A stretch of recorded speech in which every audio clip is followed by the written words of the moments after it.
Hi guys, today we'll talk about how can you find notifications on your Quizlet app. We go to figure out the solution or know how you can do that on your app. So you just follow this ways, then it's going to work with you.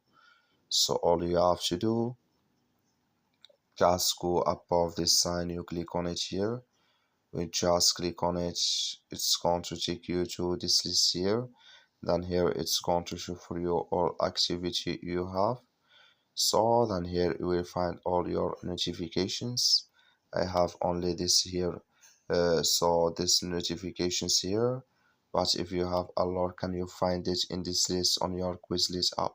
So that's all you have to do, that's all. So here can you find it, just follow this ways, then it's going to found video here. Thank you for watching, don't forget to support us by liking, subscribe.